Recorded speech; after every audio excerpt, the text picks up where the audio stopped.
Assalamualaikum warahmatullahi wabarakatuh. Yang terhormat Bapak Ibu penguji UKIN PPG dalam jabatan kategori 1 gelombang kedua. Perkenalkan, saya Rika Justisia Sulaksono, nomor peserta PPG 20.0101667461.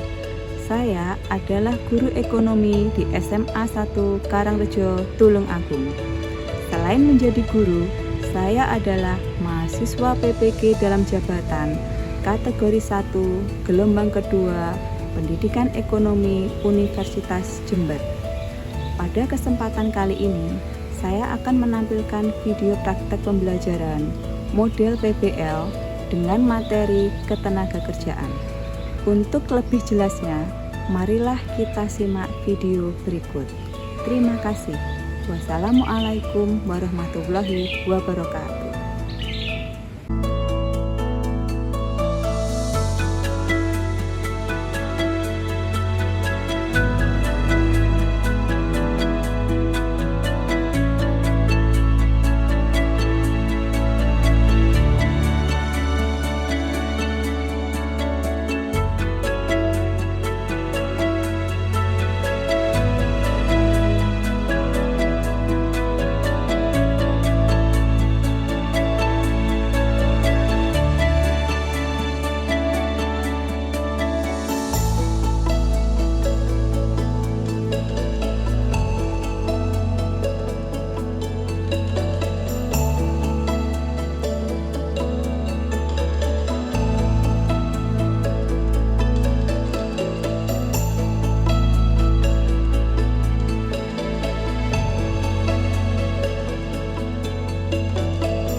Assalamualaikum warahmatullahi wabarakatuh. Waalaikumsalam warahmatullahi wabarakatuh.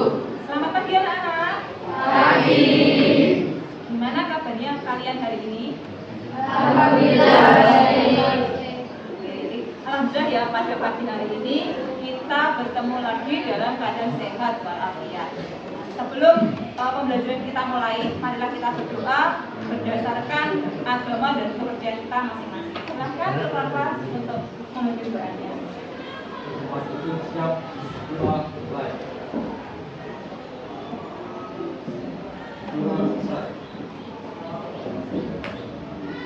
Terima kasih. Selanjutnya, adakah yang berhalangan hadir pada pagi hari ini anak-anak? Hadir semua. Saya absen dulu ya.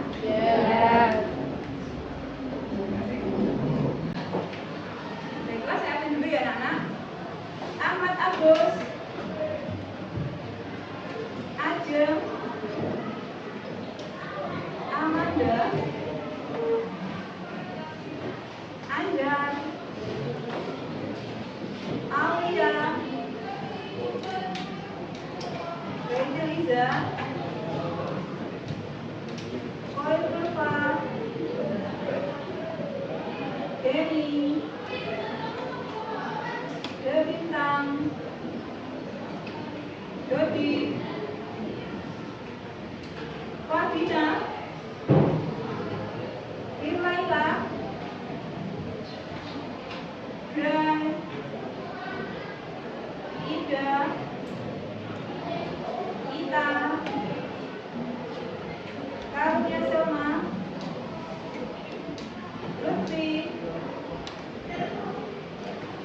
Maulana Pena, Muhammad Syarul, Muhammad Sohil, Muhammad Yogi, Muhammad Faisal, Nadia, Natasha,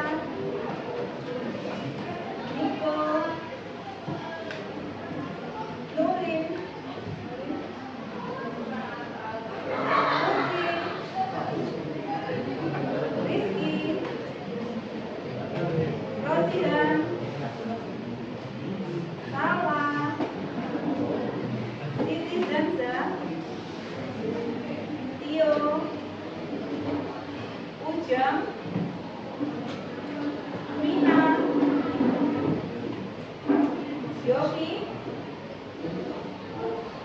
terakhir Zaka.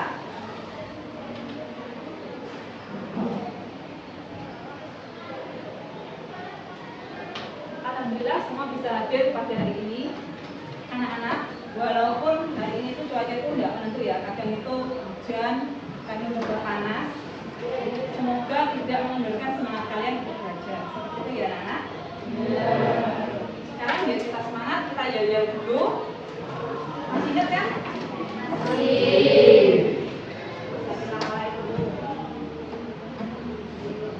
Semangat dong. PWS? Yes. 347. Luar biasa.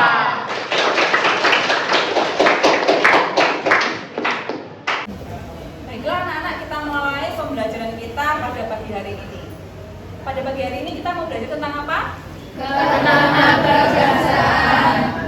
Oke, di hari ini kita akan belajar tentang ketenagakerjaan. Bahan ajarnya sudah saya share ke Google Classroom kalian tadi malam. Sudah dilihat apa belum? Sudah. Alhamdulillah ya, berarti sudah tahu ya. Oke, kalau minggu kemarin kita belajar tentang apa? Angkatan kerja, tenaga kerja, dan jenis-jenis tenaga kerja. Alhamdulillah, berarti kalian masih ingat. Jadi ada bermacam-macam jenis tenaga kerja ya. Yang pertama itu ada tenaga kerja terdidik, yang kedua ada tenaga kerja terlatih, dan yang ketiga ada tenaga kerja tidak terdidik dan tidak terlatih. Kalau dokter termasuk tenaga kerja apa?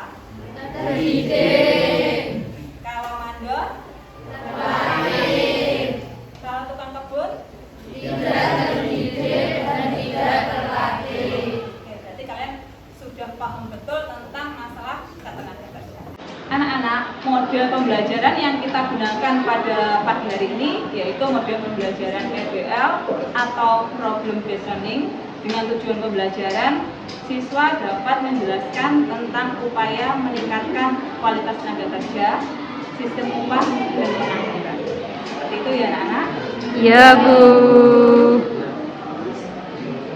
Baiklah, sekarang kita mulai diskusinya. Untuk diskusi kita mulai dengan pembagian kelompok. Kelompoknya saya bacakan ya, Nak. Oke, untuk kelompok 1 saya bacakan ada Yofi, Faisal, Debi, Dila, Zahra, Nurin, dan Vidya. Kelompok 2 Denny, Ujang, Ita, Anissa. Kelompok 4 Rizky, Sahrul, Salwa, Dina, Tasya, Meta, dan Niko. Untuk kelompok 5 yang terakhir ada Rosihan, Agus, Yogi, Iza, Zanza, Ulfi, dan Sofir. Silahkan kalian bisa langsung membagi kelompok masing-masing. Silahkan.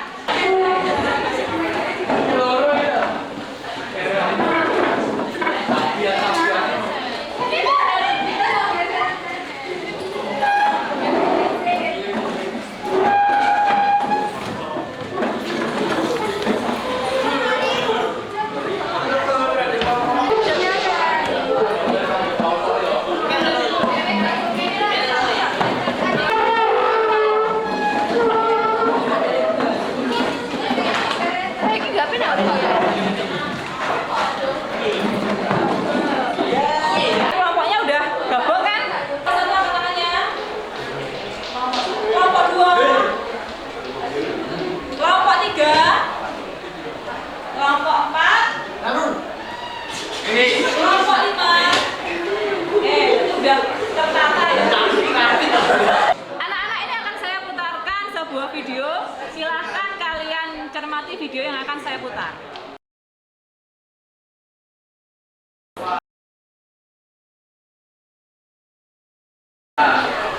Kementerian Perindustrian memproyeksikan kebutuhan tenaga kerja di sektor industri akan naik hingga melampaui 18% di Indonesia dan upaya pemerintah yang semakin gencar menggenjot sektor industri.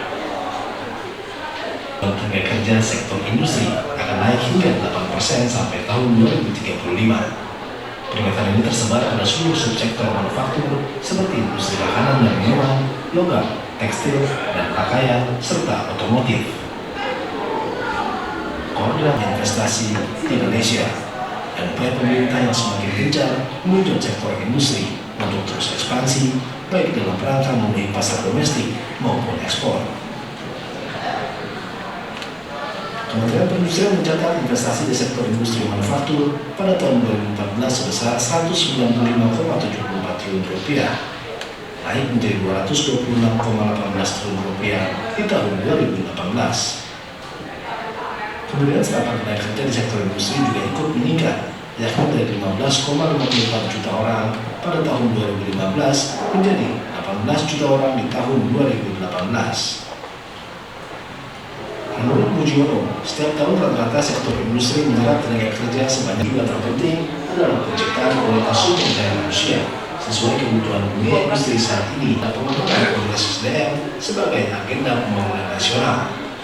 Langkah strategis yang telah dijalankan antara lain melakukan berbagai kegiatan pendidikan dan pelatihan vokasi industri secara lebih masif. Mungkin ada yang kalian belum tahu atau mungkin mau kalian tanyakan?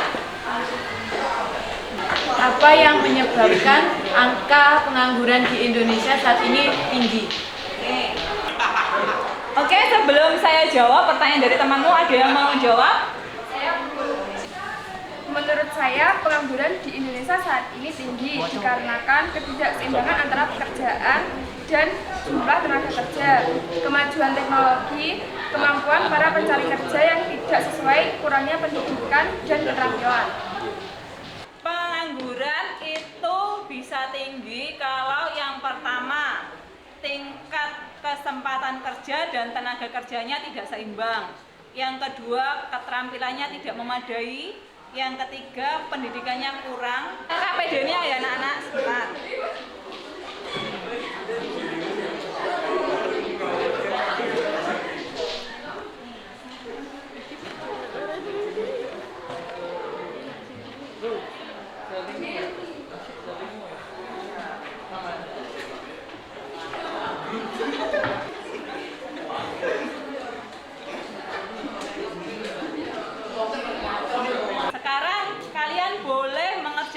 LKPD-nya dengan berdiskusi bersama kelompok kalian serta bisa membuka HP. Jadi boleh browsing, boleh buka buku paket, boleh diskusi dengan temannya. Silahkan bisa dimulai.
Baca semua.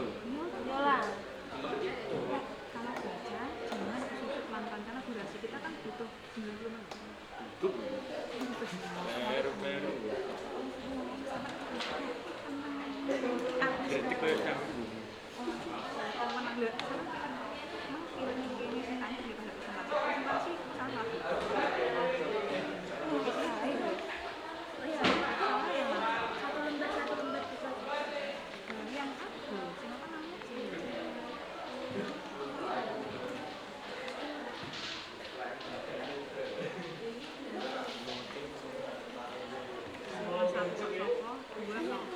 Ini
Buku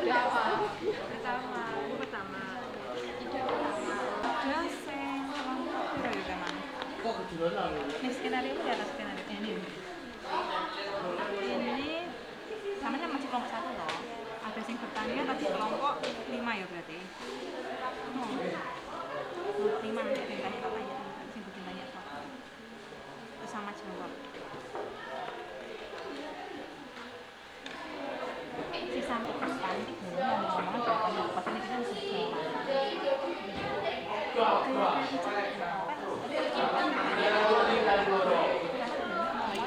kita harus aman ya.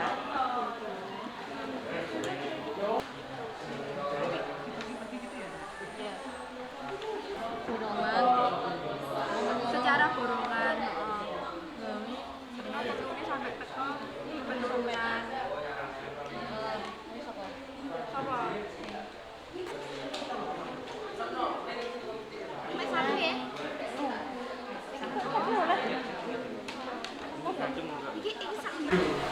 Bisa kita mulai presentasinya.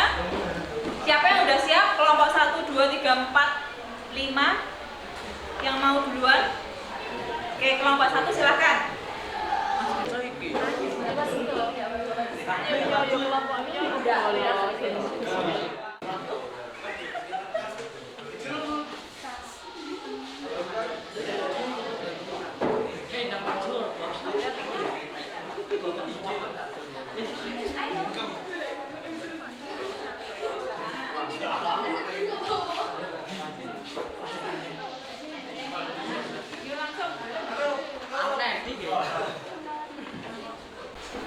Assalamualaikum warahmatullahi wabarakatuh. Sebelumnya, kami dari kelompok 1 akan mempresentasikan hasil diskusi kami mengenai cara meningkatkan kualitas tenaga kerja di Indonesia yang akan disampaikan oleh rekan saya. Waktu dan tempat dipersilakan. Mengelola tenaga kerja merupakan hal yang kompleks. Namun, jika hal ini berhasil dilakukan, perusahaan akan mendapatkan efek baik. Penting bagi harus jelas dan tertulis dalam kontrak. Kontrak antara pemberi kerja dan karyawan pun harus menguntungkan kedua belah pihak. Dengan begitu, saat kontrak kerja disepakati, tenaga kerja akan memberikan kinerja terbaik untuk perusahaan atau tempatnya bekerja. Yang kedua, memberi kebebasan tenaga kerja untuk bereaksi. Awasi kinerja karyawan dengan wajar dan beri kebebasan mengatur waktu kerjanya asalkan tidak melebihi tenggat. Cara ini dapat membuat mereka lebih dinamis, produktif, merasa dihargai dan dipercaya dirinya meningkat. Cara ini juga sangat cocok diterapkan pada pandemi. Peningkatan ini akan menambah produktivitas serta kenyamanan pegawai untuk kerja menghasilkan produk yang berkualitas. Produktivitas tenaga kerja dapat dipengaruhi sejumlah faktor, mulai dari jumlah sumber daya manusia, kesulitan pekerjaan, hubungan antar pegawai secara pribadi dan berdasarkan prestasi kesempatan atau produktivitas saat karyawan memiliki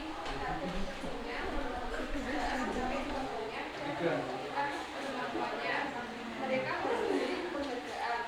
Sistem penghargaan titik bagian pegawai. Hal tersebut misalnya akan membantu perusahaan untuk mencari karyawan yang dapat diandalkan menjadi pemimpin.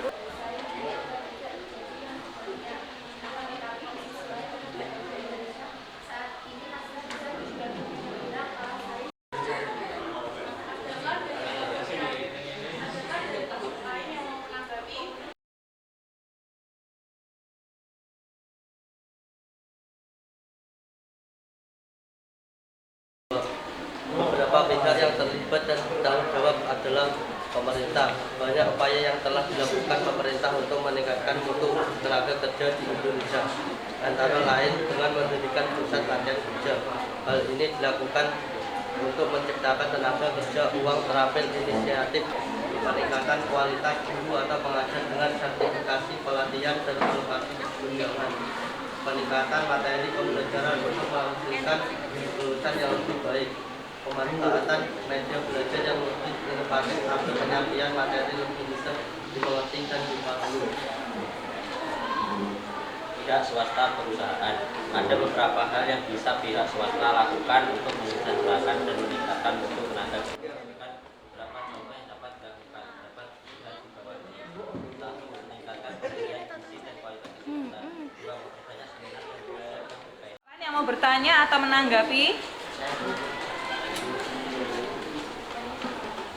Saya mewakili kelompok 5 ingin bertanya bagaimana cara generasi muda dalam mempersiapkan diri menghadapi tantangan di bidang ketenaga kerjaan. Izinkan kami untuk diskusi terlebih dahulu mengenai permasalahan tersebut.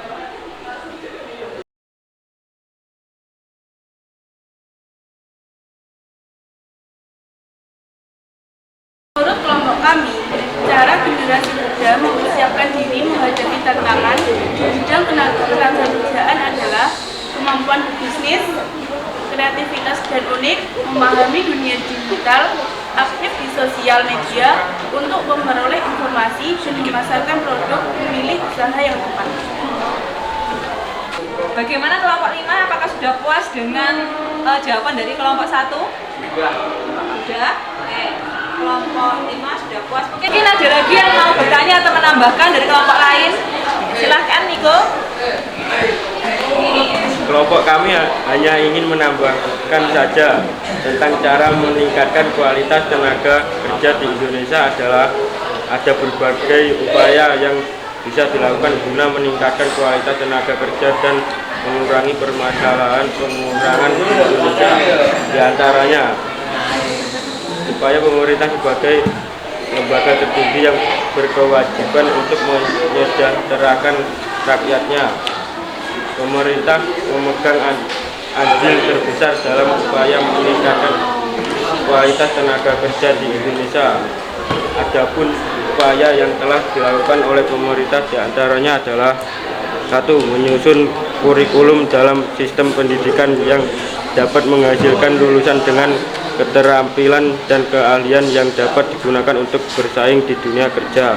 2. Mendirikan lembaga pelatihan seperti Balai Latihan Kerja BLK atau mengalahkan program yang ada di masyarakat seperti PKK dan Karang Taruna untuk meningkatkan kemampuan serta keterampilan dari para pekerja dan masyarakat. 3. Mengadakan pelatihan yang bersifat gratis sehingga tidak memberatkan pesertanya dengan tujuan sama, yaitu meningkatkan kualitas dan daya saing tenaga kerja. Ada yang mau menambahkan lagi? Bagaimana? Apakah ada yang mau menambahkan lagi kelompok lain? Tidak ada? Oke, kalau tidak ada, silakan boleh ditutup kelompok 1. Demikian presentasi yang dapat kami sampaikan. Apabila ada salah kata atau perbuatan, kami mohon maaf yang sebesar-besarnya. Wabillahi taufiq wal hidayah. Wassalamualaikum warahmatullahi wabarakatuh.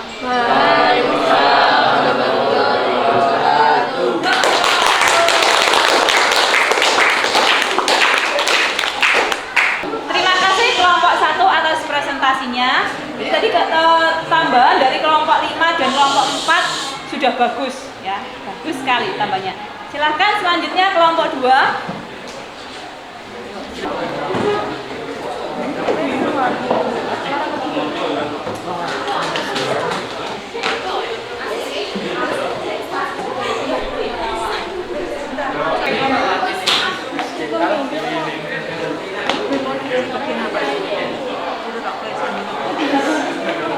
Assalamualaikum warahmatullahi wabarakatuh. Perkenalkan, kami dari kelompok 2. Anak-anak, itu tadi hasil diskusi dari kelompok 1, 2, 3, 4, dan 5. Nah, selanjutnya untuk kesimpulan, adakah yang mau menyimpulkan? Silakan. Jadi saya akan membacakan kesimpulan dulu.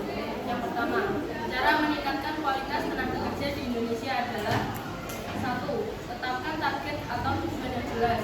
Langkah ini adalah yang paling dasar.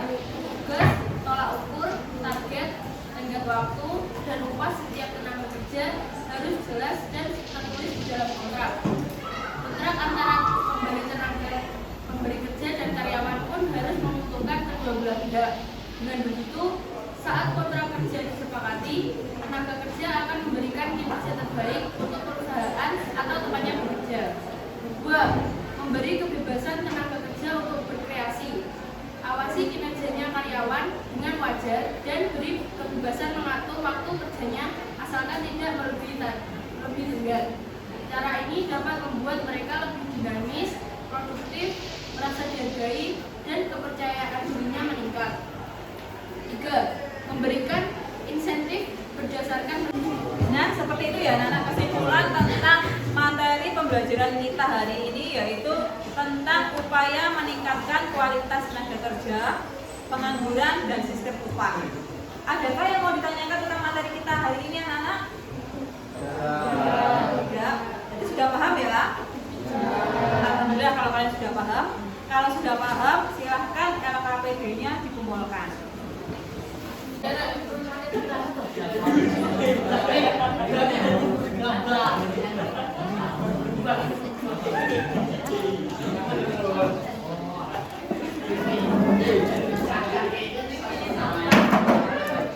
Silakan kembali ke bangkunya masing-masing, kita lakukan post test. Yuk, silakan kembali dulu. Oke, untuk selanjutnya kita akan melakukan post test. Silakan HP-nya dikeluarkan dulu.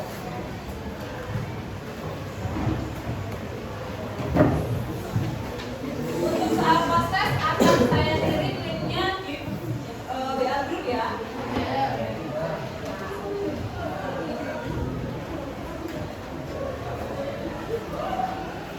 Bisa juga dilihat di Play. Silakan kalian kerjakan 10 menit dari sekarang.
Gimana anak-anak, udah selesai kan mengerjakan kualitasnya? Sudah, Bu. Setelah saya cek dulu apakah sudah masuk jawaban dari kalian. Alhamdulillah sudah masuk semua, nilainya juga di atas KKM.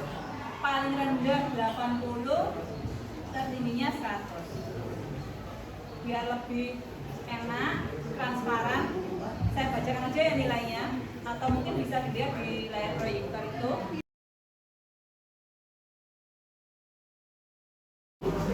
Ahmad Agus 100, Ajeng 100, Amanda 100, Anjar 100, Aulia 100, Ida 100, Koir 100, Denny 100, Bintang 95, Jody 80, Fadina 90, Laila 95, Gray 85, Ida 85, Ita 100, Karunia sama 95, Lutfi 90, Maulana Pena 100, Muhammad Sarul 85, Muhammad Sofil 80, Muhammad Yogi 85, Muhammad Faisal 85, Nadila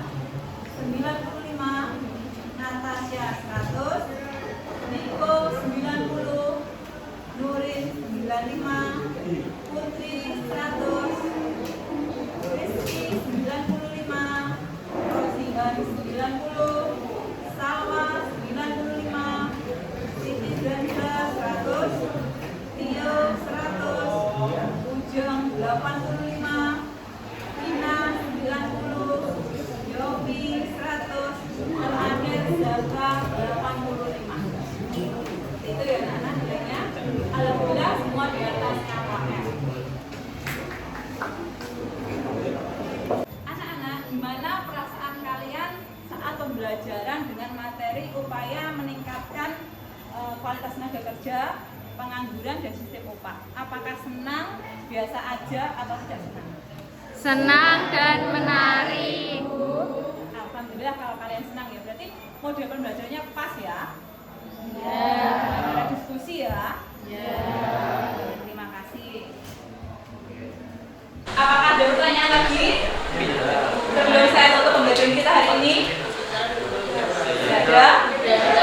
Kalau tidak ada yang mau ditanyakan, persiapan kita minggu depan akan memasuki bab baru, materi baru, yaitu tentang indeks harga dan inflasi. Ya, nanti bahan ajarnya saya share di Google Classroom kalian.